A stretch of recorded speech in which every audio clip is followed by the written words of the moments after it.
Ayan po at mayroon po tayong balita dito kay Ading na bigla na naman daw pong isinugod sa ospital dahil kahapon daw po ay biglang nag-collapse. Ayan at anyway, kasasabi ko lang na itong si Ading ay mukhang bangkay na. Ayun, sinugod na naman daw po sa ospital. Sabi ko naman po ay hindi tatantanan ng sakit yan. At kitang-kita nyo naman po yung kanyang itsura ay talagang grabe na. At well, sabi ko nga hindi man tayo Diyos na para maghusga kung kailan mahinga ito. Pero sana pagpahingahin na ng ating Panginoon para sa ganun ay makapagpahinga na rin po ang ating mga kababayan sa tuloy-tuloy pong kahirapan at tuloy-tuloy na pong pagnanakaw sa kaban ng bayan. Pero hindi po yan ang main topic natin. Kahapon po ay sinabi ko sa inyo na next week po ay either Lunes, Martes or Miyerkules baka i-discuss ko na po yung tungkol doon sa COVID-19 vaccine na yun. Ano po? Pero dahil po sa meron po akong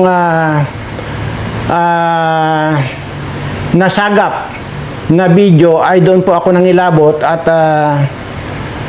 inisip ko na ngayon ko lang po i-discuss sa inyo baka hindi na tayo magkakakontak-kontakan dahil po di sa balitang ito. At siguro ay mas marapat na pong i-discuss ko sa inyo para po may alam na rin po kayo yung tungkol po doon sa sinasabi kong ituturo ko sa inyo. Ano? Pero bago po yan ay ipaparinig ko po muna sa inyo kung ano po itong aking nasagap na video na kung saan po ay dito po ako nangilabot kaya nagdesisyon na po akong ituro lang sa inyo. Ito na po. Pinag-iingat ng Estados Unidos ang mga kaalyadong bansa sa Asia sa posibleng cyber attack.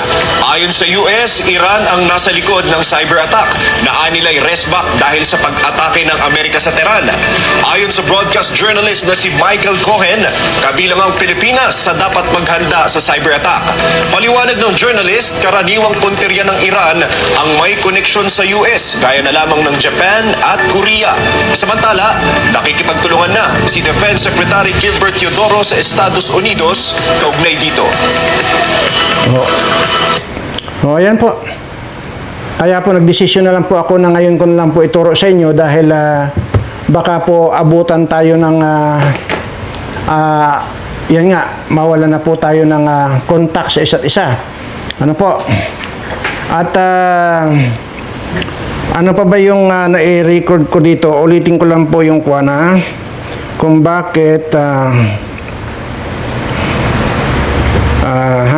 sandali.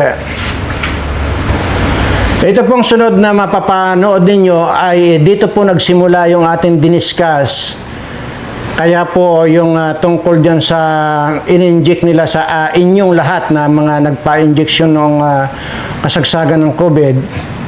Kaya po natin discuss ito na yan po ay talaga namang napakadelikado. Pero yun po, ay muli ko lang pong sariwain sa inyo kung bakit na-discuss po natin yan. Ano? Ito, dito na po tayo magsisimula muna bago ko i-discuss yung kung ano po ang dapat ninyong gawin para maiwas kayo dito sa tiyak na kamatayan. Pero ang sinasabi ko po rito, ano man po ito, totoo man po hindi, seryoso po ako rito na siseryosohin ko po ito. Dahil wala pa man po itong balitang ito, talagang alam ko na po na talagang may epekto yan. Dahil doon sa mga balitang-balita noon. Kaya nga po, mayroon pong isang babae dyan na salita ng salita. Pero yun po ay pinatay noong panahon na yon. Kaya alam ko na po, kaya talagang hindi po ako nagpabakuna noong time na yon. Pero ito na po Malala sa lahat ng nagpabakuna noong COVID-19 ay hanggang taong 2030 na lang ang itatagal nyo ayon yan sa Health Organization. Bago yan, makakaranas muna kayo ng panlalabo ng mata, pangingina ng katawan, hirap sa paghinga, madaling mapagod, cancer at sakit sa puso. Huwag gawing biro ang post na ito, share para...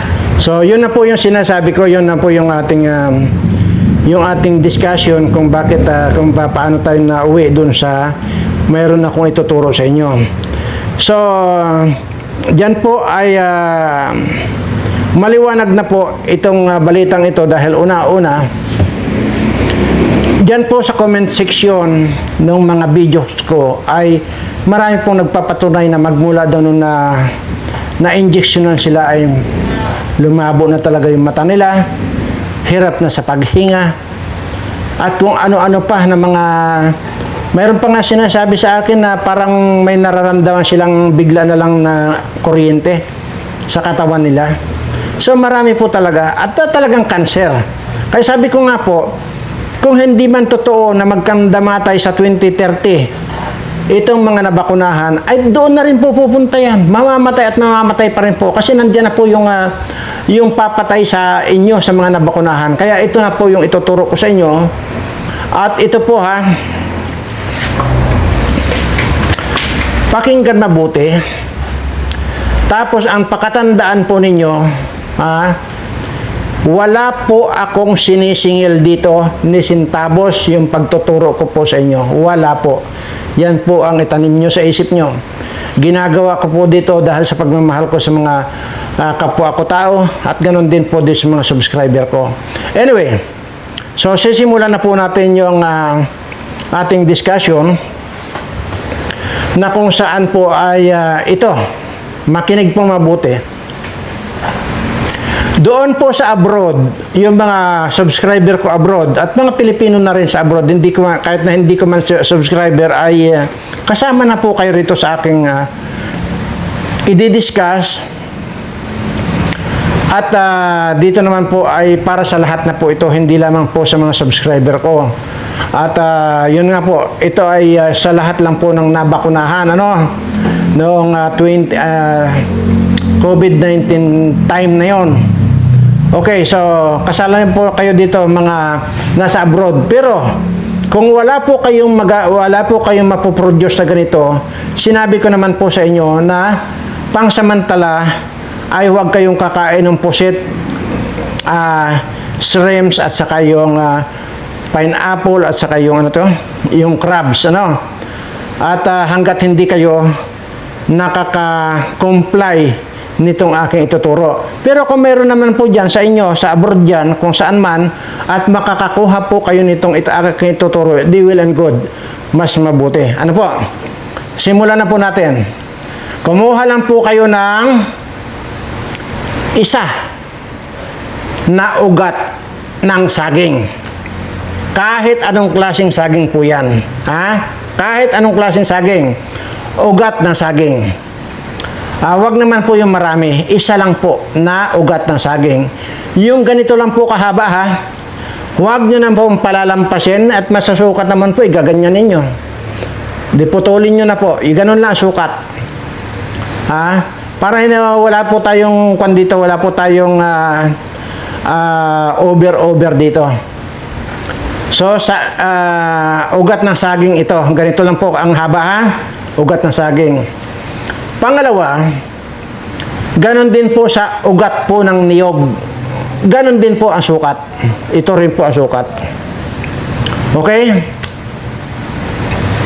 Ngayon, kumuha rin po kayo ng matitigas na dahon ng mangga. 20 piraso po na dahon ng mangga, 20 piraso. Tapos 20 piraso din po na dahon ng bayabas. Okay? Ngayon po ay ituturo ko na sa inyo kung paanong gawin. Kaya po ang sinasabi ko, kung hindi po nyo masyadong maintindihan, ulitin nyo po. Nare-rewind naman po ito, Okay. Siyempre yung ugat ng saging at ugat ng niyog, linisin nyo mabuti, hugasan nyo mabuti, di ba? Pero ganyan ganyan lang kahaba Okay. Tapos ganun din yung dahon ng dahon ng mangga. At saka siyempre yung ugat din ng niyog, hugasan nyo mabuti. At yun, hugasan nyo mabuti gano'n.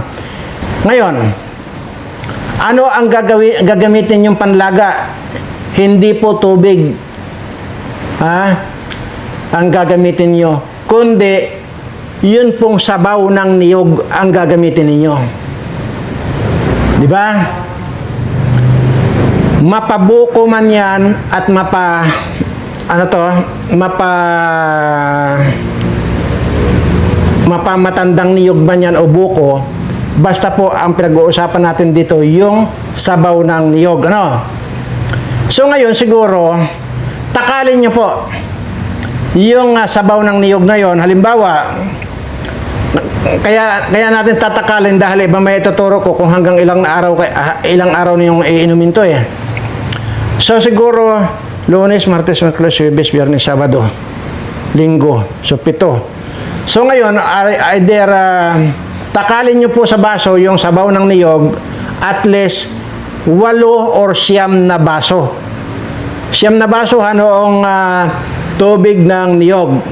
Kaya po may sobra tayo kasi magpapakulo pa tayo, no? Ayun. Huwag nyo munang ilulubog yung mga ugat na yon, yung ugat ng saging, ugat ng niyog, at saka yung dahon ng mangga at dahon ng bayabas. Huwag nyo munang ilulubog. Hayaan nyo muna pag nilagay nyo yung 8 or 9 na baso ng tubig ng niyog, hayaan nyo munang kumulo. Once na kumulo na po yon, once na kumulo na yon, ay ilublob nyo na yung mga sinabi ko na yon. Ugat, dahon. Ilublob nyo na po yan. At pagka doon na po kayo mag-umpisa ng pagbilang ng, bakit pwede na po 3 minutes? 3 minutes na po. Kasi dating kumukulo na yon, ilublob nyo lang. 3 minutes lang po. Or kung mapasobra naman, hanggang 5 minutes. Ganun lang. So yun po.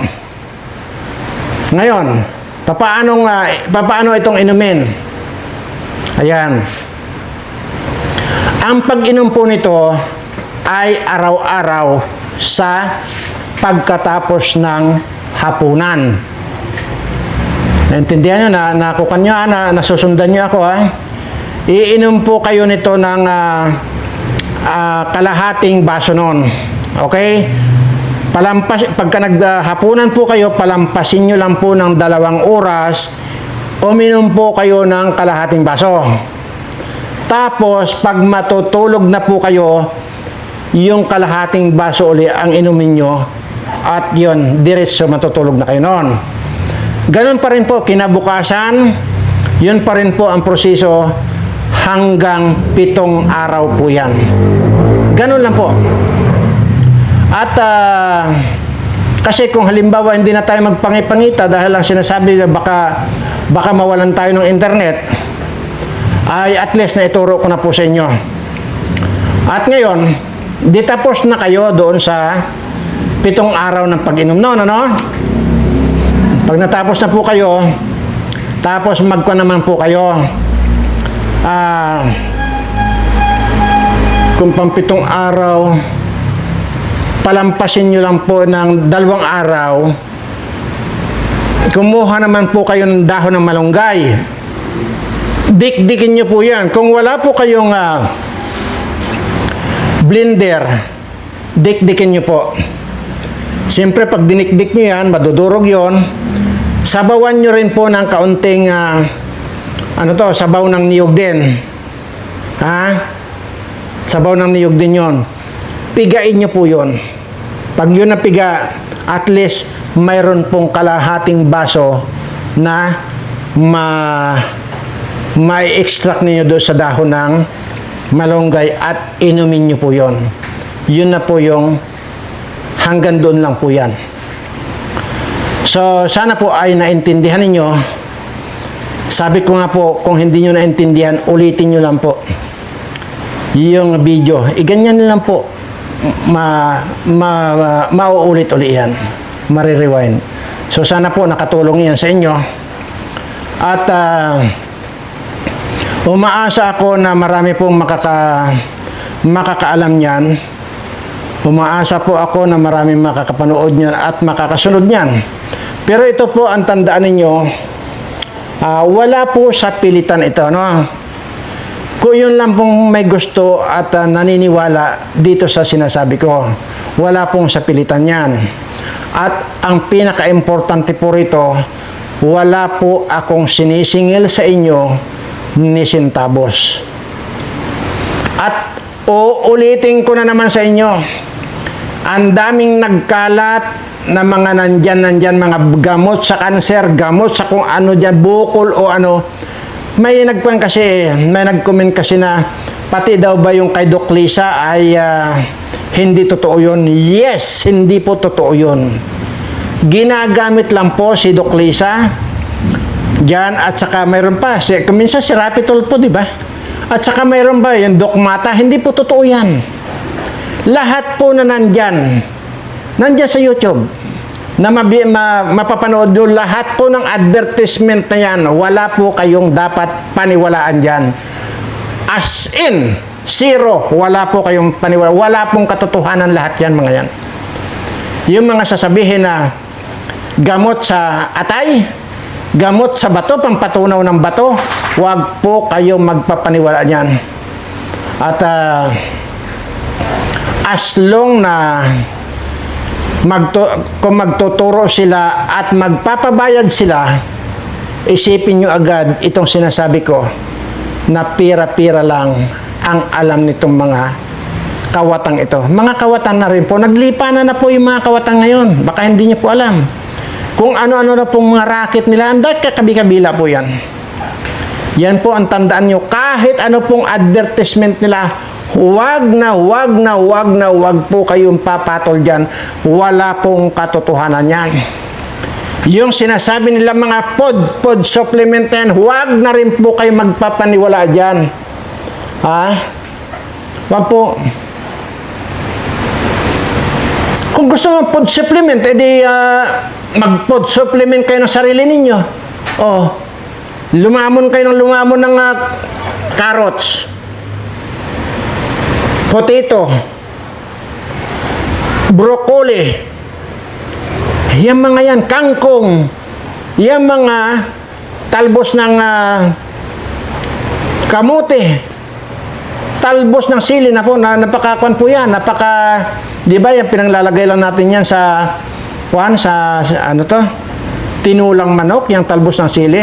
Hindi rin po. Papakin nyo po yung mga yan po yan. Wala na pong iba. Papaniwala kayo dyan sa mga yung mga yung nandyan sa mga Lazada, sa mga Shopee na yan, mga pod supplement ko, no? Marami pong nagko-comment dyan, dito, nung sinabi ko yan, na maging sila, wala rin silang naramdaman doon sa mga pinagbibili nila. Yang lalo na yung bito-bitoon na yan, nasabihin pampatunaw ng bukol. Oh. Kaya sabi ko nga, makita ko personal itong mga ito, bubukulan ko, ha? Bigyan ko ng isang matindi na bumukol yung kanyan sa noo niya, tapos sige, papahiran ko ng bitoon yun, tingnan ko nga kung matatanggal. Puro mga manluloko po yan. Yan po ang tandaan ninyo. At kung may mga credit card po kayo, ha? Pinaalalahanan ko rin po kayo na huwag basta-basta ginagamit yung credit card na yan. Lalo na yan, alam nyo itong video, ang daming controversial nito. Ha? Ang dami pong controversial yan. Oh. Mayroon din po ako mga credit card niyan. Ha? Sandali ha. At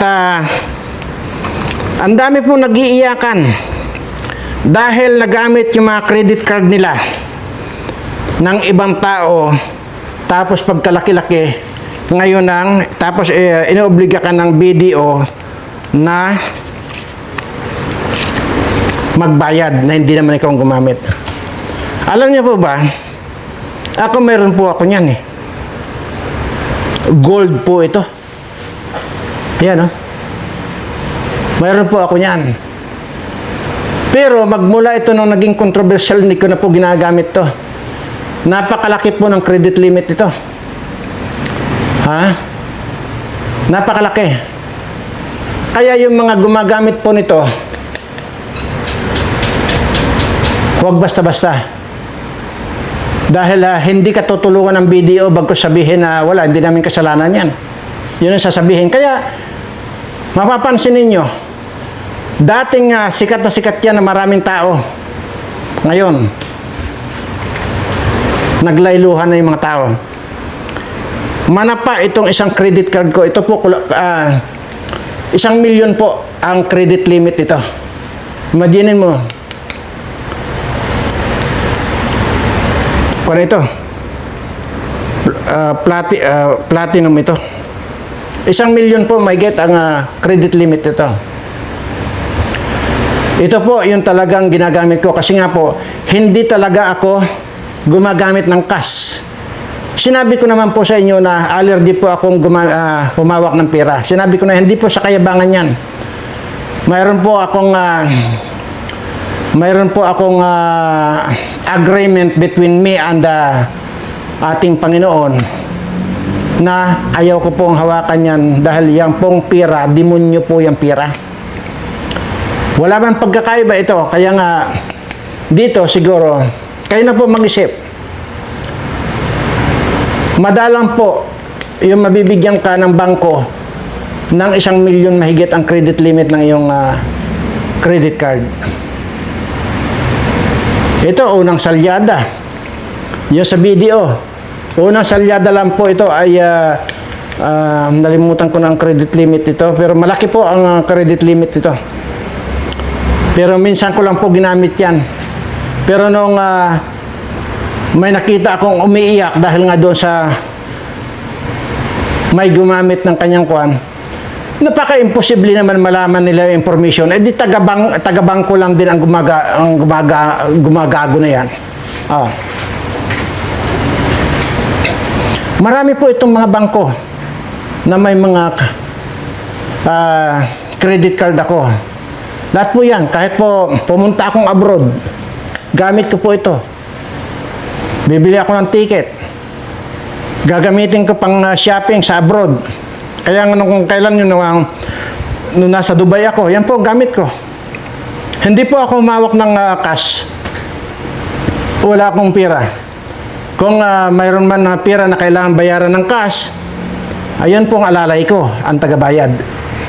Kasi hindi naman po ako nagta-travel, wala akong alalay.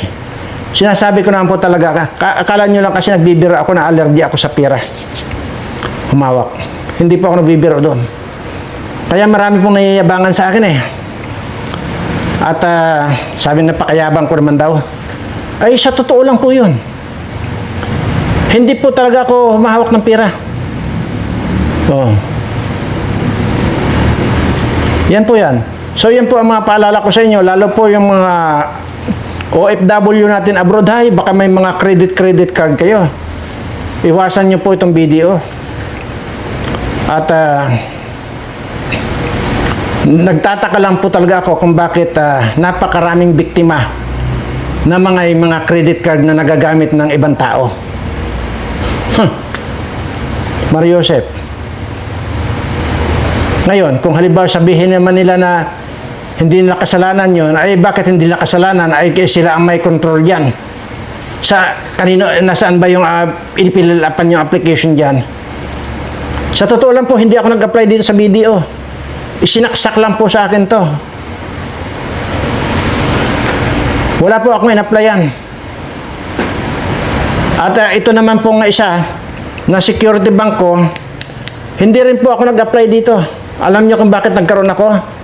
Nung bumili po ako ng sasakyan, nung sasakyan ko, nung inirelease na po sa akin yung sasakyan ko, kasi cash naman po yung nabinili ko, kasi hindi naman ako talaga naghuhulugan. Nung cash na binili ko yan, through check, yung check eh, manager's check yan. Noong i-release yan, kasama na po itong credit card ko. So tinanggap ko na lang din. Never ako nag-a-apply ng mga ganyan. Bakit ako mag-a-apply? Ano ako? Hindi po, yan po yung sinasabi ko sa inyo na Never akong nangailangan sa kahit na sino.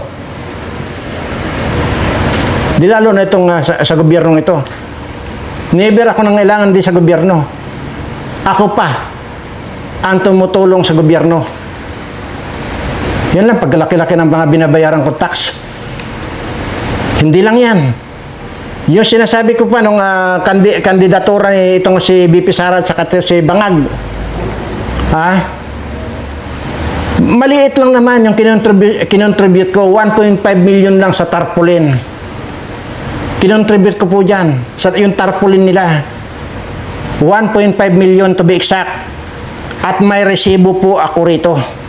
Ngayon, kung gusto nila ako i-challenge dito, ipapakita ko ito. May pustahan ulit. Ganun po yan.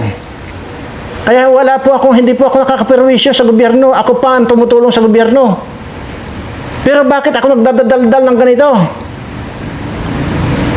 Buisit lang po ako pag nakikita ko napakarami nating mga kababayan ang hirap na hirap sa buhay. Na samantalang hindi naman dapat nila sapitin yung mga ganon dahil iyan sa dami ng mga pinagnanakaw. Ngayon, pinamamadali na ibinta yung Maylong dyan sa Makati. Pinamamadali ni Bangag. Ay, ewan ko, kung makakapagbinta pa ito, ay sinugod na naman daw nga sa ospital eh. Kaya buisit ako. Dahil nung panahon ni Tabako, yung si Tabako na si Ramos na isa ring gago, patay na yan pero kamura-mura pa rin. Di ba yung BGC ngayon, dating kampo yan, siya nagbinta niyan. Pero nasaan? Ito dito kay Marcos, ilang bilyon. Yung pinuhunan doon sa Maharlika funds, nalusaw na, wala na. Pagkatapos yan, ibinanta yung 125 tons na ginto natin. Ngayon, wala nang ginto, ibibinta na naman yung government property dyan sa Maylong, dyan sa Makati. Tarantado talaga. Ubos na ang pera. Wala na. Kaya nagsasalita po ako rito hindi para sa akin. Nagsasalita ako rito para dito sa mga kababayan ko na wala silang kakayanang magsalita. Kaya ito lang ang sasabi ko sa inyo. Bago ako magtapos, sa lahat ng mga politiko, kongreso man at saka senado ng mga magnanakaw, mamatay na lang kayong lahat, mga putang na nyo. Sa lahat po ng mga subscriber ko, wala naman po akong ibang sinabi, kundi mahal na mahal ko po kayong lahat.